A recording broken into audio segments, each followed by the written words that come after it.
bietjie in die span. Dankie, julle het ons so gebless. From my side, welcome to the new students. The guys are sitting there at the back. Julle weet ons moet hulle laat welkom voel. I just quickly want to say I tried English in the first service, and while I was praying, I wanted to say oorwinning. Ek sê to overwinning. Okay, so, ek dink die anointing is hier vir Engels vanmôre nie. Goed.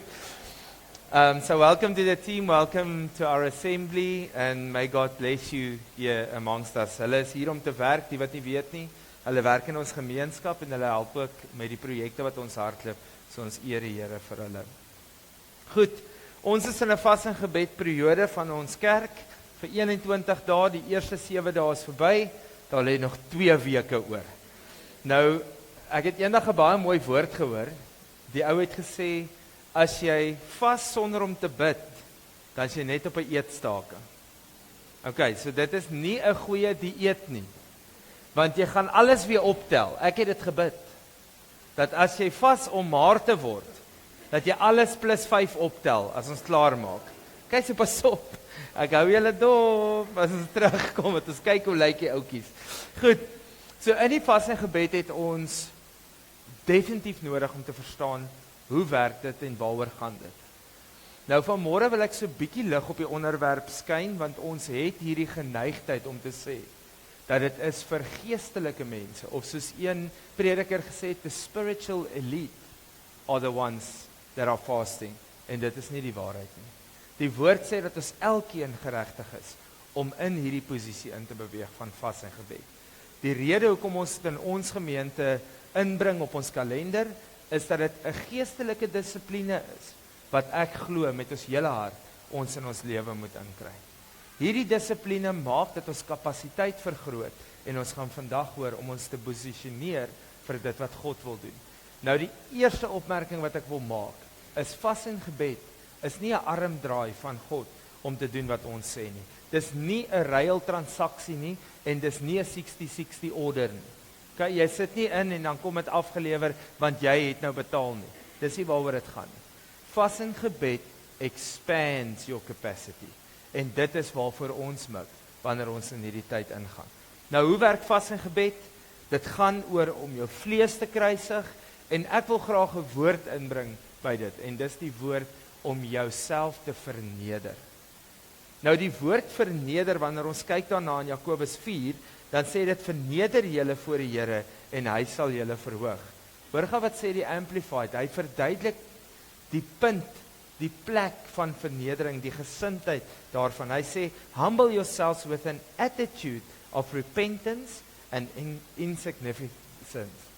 So as jy dit sê, dan sê ons, dat ons kom op 'n plek, waar ons sê, ek het nodig om na God toe te draai, ek lê my vlees af, en ek erken my posisie, dat ek is nie God nie, dat ek kan nie alles self doen nie, ek het die Here nodig, om in te gryp in ons lewe. Die volgende skrif waarna ek graag wil verwys, is in Matteus 17 vers 21, hy sê, maar hierdie geslag gaan nie uit, behalwe deur gebed en vas nie. En as ons nou dink geslag, dan dink jy nou aan 'n ouderdom, of dalk 'n familiegroep, maar hy sê hier baie pertinent in die Amplified, but this kind of demon does not go out, except by prayer and fasting. So wat sê ek vandag? Dit begin by 'n kapasiteit wat vergroot word, sodat ons groter dinge kan sien gebeur. Sodat ons kan betrokke raak in dit wat hier buitekant aangaan, en dat ons weet ons hoef vir niks bang te wees, of vir niks te vrees nie. Maar as ons vas en bid, dan moet elke bose mag buig onder ons. So, dis 'n geestelike sleutel vir deurbrake, lyding en vir oorwinning. Nou gaan 3 punte staaf vanoggend, klink soos 'n kind wat sy 'n mondeling doen, maar ek wil graag julle moet die 3 goed baie goed onthou. Die eerste ene wil ek begin deur om my eie persoonlike journey te vertel hierdie keer. Sekerlik vir 25 jaar vas en bid ek al. En ek het altyd hierdie lyste, goed waarvoor ek bid, en woord wat ek soek, en bevestigings wat ek voorbid. En weet julle wat, terwyl ek dit in die eerste diens sê, toe besef ek, wat het die Here eintlik in die laaste week gedoen. Hierdie keer het ek 'n ander belewenis. Ek het 'n belewenis van om by God te wees. Ek het hierdie belewenis van om hemel toe te gaan en net in Jesus se arms te wees. soos letterlik net my vas te hou. En ek wil net wees. Ek wil niks vra nie, ek wil niks sê nie, ek wil net in sy arms rus. Rob Bell, toe hy nog goeie lering gegee het 'n reeks gemaak met die naam Numa, en een van daai kort video's is genaamd Rein. In die Rein video vertel hy hoe hy gaan hike het met sy seentjie op sy rug, en toe het hy op 'n plek in die bos gekom wat baie ver van die huis af is, en dit het begin stortreën.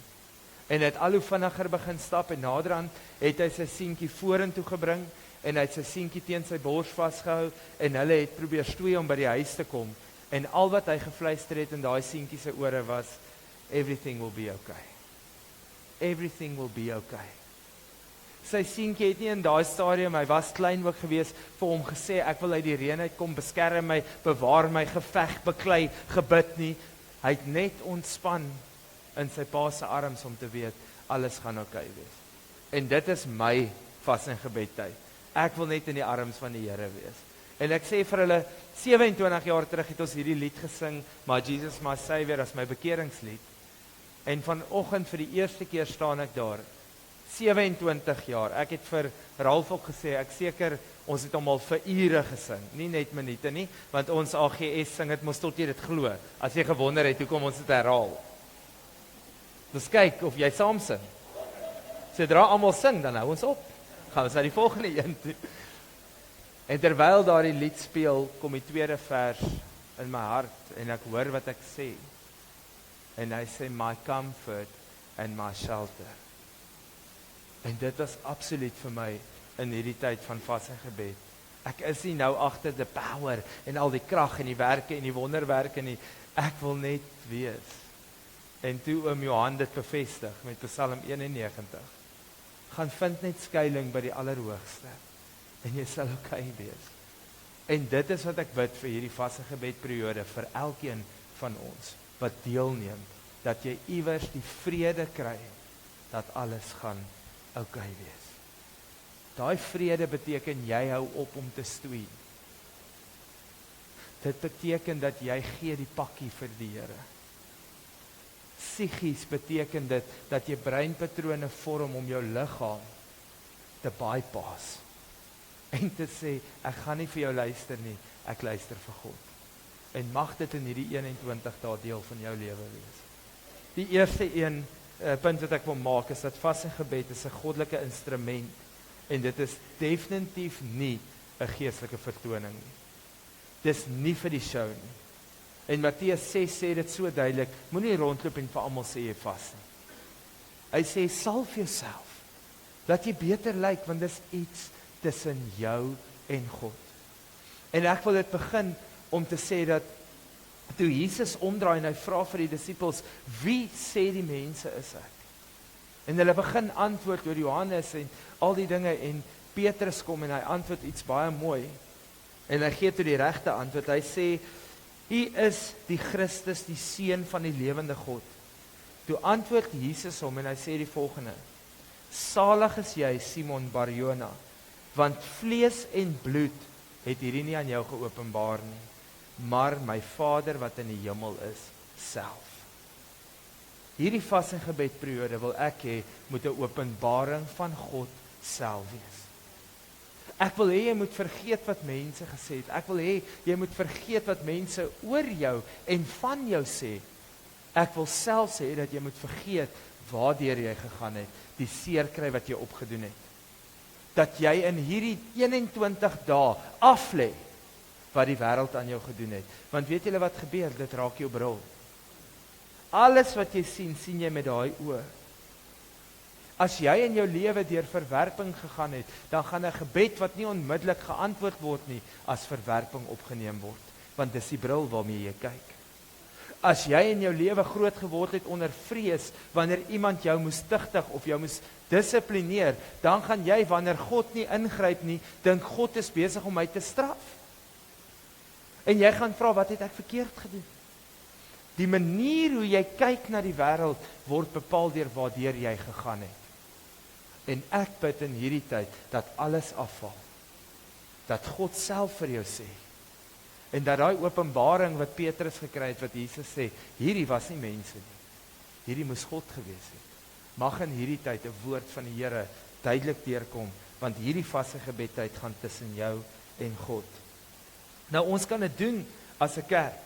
Ons kan dit op die kalender sit en ons kan vir mekaar aanmoedig en sê julle moet vas en bid. Maar as dit net 'n gebruik is, het dit die krag daarvan verloor. En ek wil dit bewys deur die skrifgedeelte waar Jesus verwys na die fariseer en die tollenaar. Die prentjie lyk so. En ek wens ek kan so baie oor die kerk sê. Maar die prentjie lyk so. Die fariseer is besig om te doen wat hy elke dag doen in die tempel. Hy het sy gebruike wat hy doen met die offers en met die vasperiodes en met om sy tiende te gee en XYZ, alles staan in die skrif. En hier kom hierdie man in die kerk in. En hy roep net na God. En hy sê, ek is 'n sondaar, kom help my. Ek is 'n sondaar, help my. Die skrif sê, wanneer ons dit lees, en ek lees dit hierso uit Matteus 16 vers, uit Lukas 18 uit. Die fariseer sê, ek vas 2 keer in die week, ek gee my tiendes en van alles wat ek verkry. En die tollenaar het ver weg gestaan en wou selfs nie eers sy oë na die hemel ophef nie, maar hy het op sy bors geslaan en hy het gesê, o God, wees my sondaar genadig.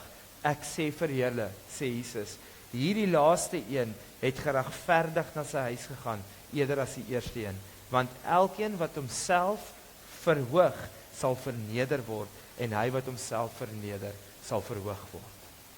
Pas op dat 'n vas en gebed jou in 'n geestelike posisie stel, dat jy dink jy's verhewe bo ander mense. Dis 'n plek van vernedering om voor God neer te buig. Dis om laag te gaan. Dis nie om te regeer nie, dis om oorregeer te word. Om neer te buig dat die Here oor jou lewe kan beheer vat. Die tweede punt wat ek wil maak is, vas en gebed stel jou in 'n posisie waar God se leiding en krag kan gebeur. Nou, hierdie keer sit sy hier, maar ek sou graag iets wil vertel uit ons huis gisteraand. Daar's niemand soos 'n tienermeisie wat weet hoe om haarself te posisioneer om presies by haar pa te kry wat sy wil hê. Is dit die waarheid? Want jy knik hierdie klomp hulle koppe en hier sit 'n hele klompie tienermeisies in 'n ry. So toe ek hierdie noodkreet uit die kamer uit hoor wat 5 minute voor dit 'n doodskus was. Toe ek inloer as ek soos, leef jy my kind? En ek het net 'n gehoor. Ewe skielik 'n baie opgebeure. Papa, weet mos ek het nog altyd gesê, kom nou aan, baie opgewonde na die sitkamer toe. Ek wil bitter graag na hierdie 2 keer. Die 22ste Maart is hulle hier. Wil papa nie asseblief vir my 'n kaartjie koop nie? Hulle sê hulle gaan, hulle sê ek kan saamry. Ek het 'n lift, ek het al die goed. Ek sit so, kyk so, ek dink, is dit hoe Lazarus gelyk het? Want ek is seker jy was nou net dood. Daar het niks uit daai kind uitgekom nie. En onmiddellik sit ek met iets voor my. 'n Tienermeisie. En ek bepaal hoe die res van ons aand in die huis gaan wees. If you know, you know. Is ek reg? Goed. Ek is so bly. Sien Pips, dis nie net ons huis nie. Ons is okay. En ek besef sy soek hierdie met haar hele hart. En die hele atmosfeer het haar geposisioneer dat ek my ore spits en luister. En toe sy nou uiteindelik sê ons moet die kaartjie koop en toe sê mamma nou hieroor gaan ek dalk ons eet by my skoonouers, prys die Here. Maar sy sê toe dadelik moet ons nie wag tot payday nie. Nou is daar nog sulke mense.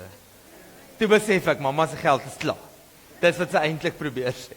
En die geldjies kan kosblik goedkoop in plaas van 'n kaartjie vir 'n show wat eers in Maart is. Aliana kom met die teenkant en sy sê, papa kan my verjaarsdag geld vat. Ek sê kind, jy het nog nie eers verjaar nie. Sy het haarself geposisioneer vir my om iets vir haar te doen. En om daardie vreugde op haar gesig te sien, toe ons daai kaartjie betaal, dat dit regtig die begeerte van haar hart is. Toe besef ek, hierdie is die plek van posisionering.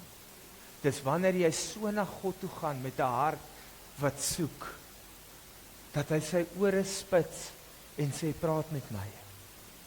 Praat met my. Gaan nie oor wat jy kan kry nie. Dit gaan oor 'n verhouding. Dit gaan oor iets wat gebeur, dat jy die vrymoedigheid het om na God toe te gaan, want hy is jou pa. En jy kan hom vra. Onthou die woord sê, maak jou begeertes aan my bekend. Dis die skrif, deur danksegging en smeking. Hy sê nog voordat jy vra, weet ek wat jy wil hê. Dis jou pa. So jy posisioneer jouself, nie net om iets te kry nie, maar om jouself te herinner wie jy is. Want die oomblik wat jy besef dat jy 'n kind van God is, dan gaan jy goed anders benader. Nou is jy nie meer iemand wat smeek en you come like a beggar nie, maar jy kom soos 'n koningskind. En jou, niemand het my hart geroer. Hy sê, hy het gewonder hoekom lyk die wêreld soos wat dit lyk. En die skrif kom by hom op wat sê, jy moet jou naaste lief hê soos jouself. Hy sê, en binne in homself begin hy by, ons het nie ons naaste lief nie. En in 'n oomblik besef hy, maar ek het myself nie lief nie.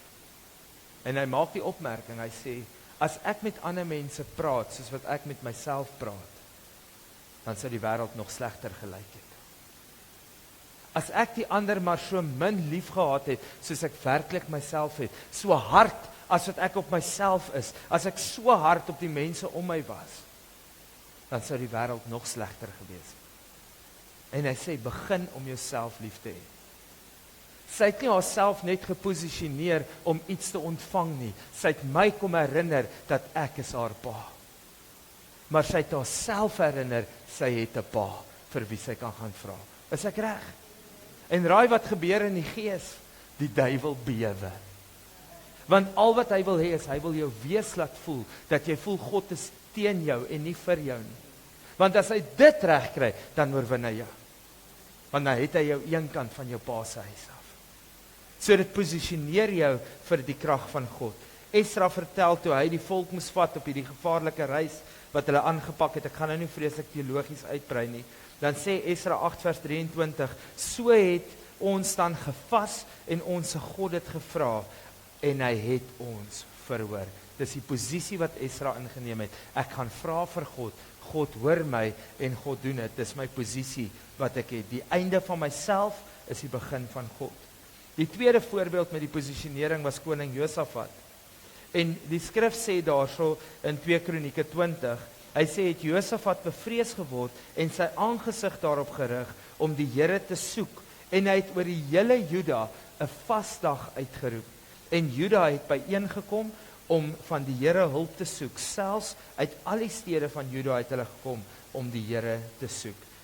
Die woord in die Amplified, it says at the end there, longing for him with all their heart. Jou posisie is om jou te herinner, wat is jou verhouding met God? Jou posisie is dat jy jou plek inneem om te sê, saam met God kan ek 'n bende stormloop en spring ek oor 'n muur. Maar hier vang dit ons, want ons is mos nou hier besig om 'n geveg te veg. En jy sien, in die eerste week van jou vas en gebed, is dit moeilik. En ek het self gestruikel en geval, dat ek vir Annette en Kobus stuur, bid asseblief, want ek was nou regtig lelik. Ek het self in die eerste 3 dae oor myself geval, omdat ek my vlees nog steeds die volle reg gegee het om op te tree. Want julle sien, as jy jouself bo God plaas, dan wil jy reg wees en jy wil almal laat verstaan dat jy reg is.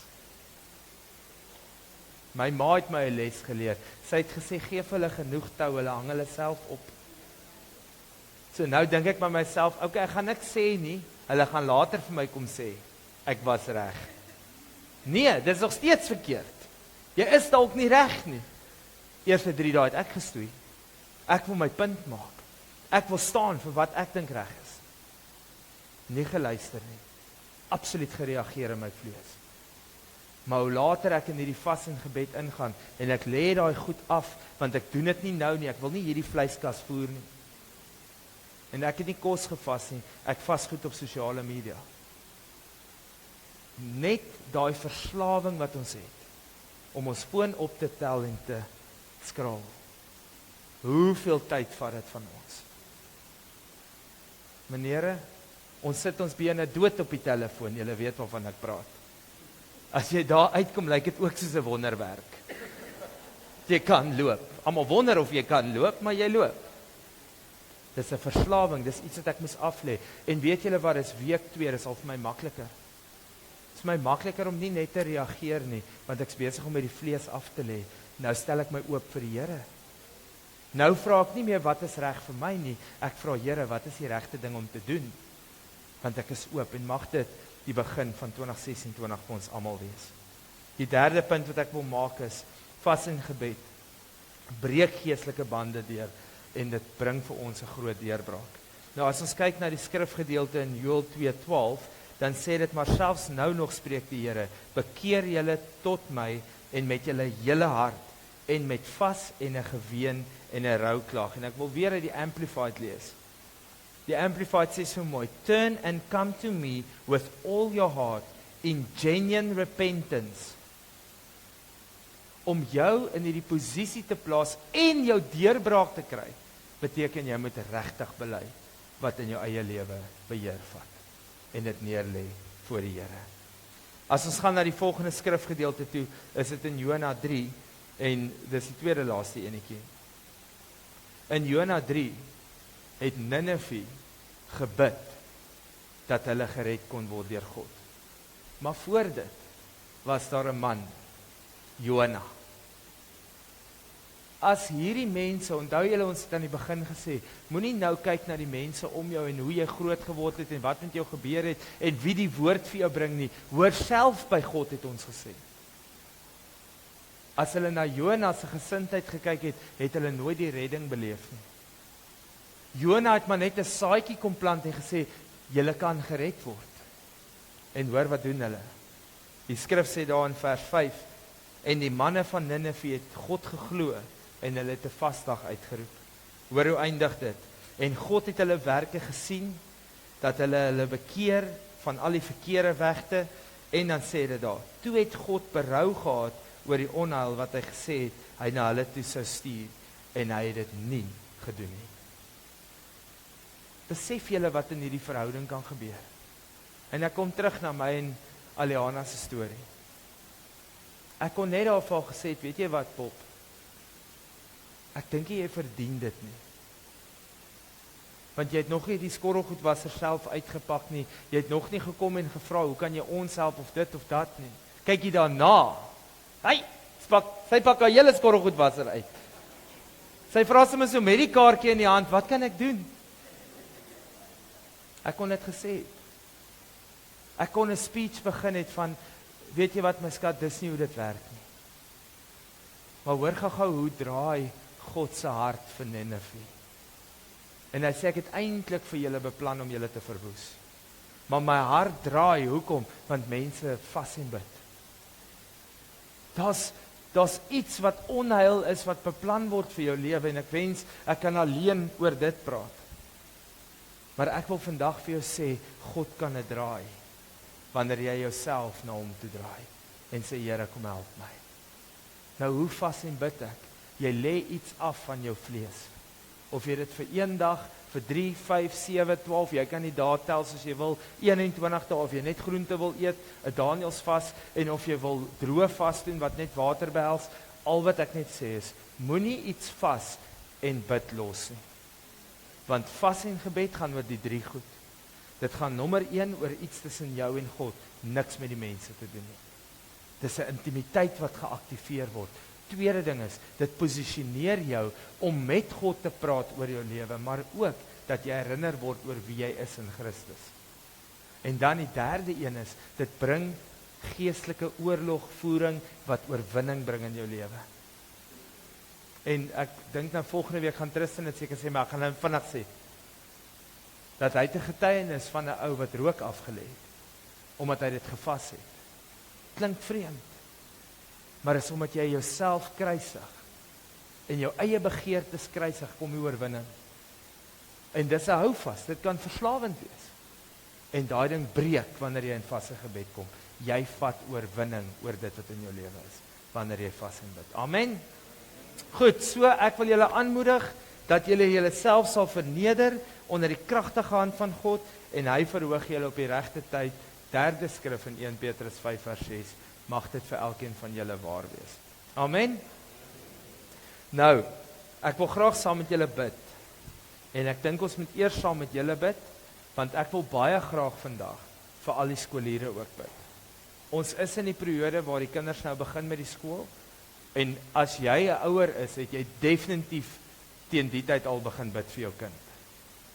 En ek weet, julle wat ouer is, sê niks het verander nie. Ek wonder of ek gou kan stuur, Henko, ek sien nou nie vir jou nie. O, hier is jy. Hy sit by sy girl. Hoorie, Henko, wil jy gou met die kinderkerk gaan roep nie, asseblief, hulle kan so lank nader staan, dankie. Ek weet toe julle jonk was, het julle ook moeilik deur die skool gegaan. Maar julle, as ek vandag luister na ons onderwysers, en ek kyk die uitdagings waarmee die kinders sit, dan besef ek hulle het die Here nodig. Die onderwysers het die Here nodig, en die kinders het die Here nodig. Want dit is presies daai ding, wat Joe Black gesê het. As ons net die liefde vir onsself weer kan ontdek, dan gaan ons ander mense beter behandel. En my gebed vandag is dat elke kind beskerm, behoed en bewaar sal word, om hierdie jaar die beste resultaat te bring, van wat God vir hulle beplan. So ons sal graag saam met hulle bid. Ek gaan uitnooi, as jy, want jy is nou van graad 7 af, sit jy al hier, en as jy van graad R tot graad 12, as jy in die kerk is, wil jy nie gou hier voor by my kom staan nie, asseblief. As jy skaam is, gryp iemand op pad in die paadjie, dan kom julle. Okay, al die kiddies, kom gou hier vorentoe na ons toe, asseblief.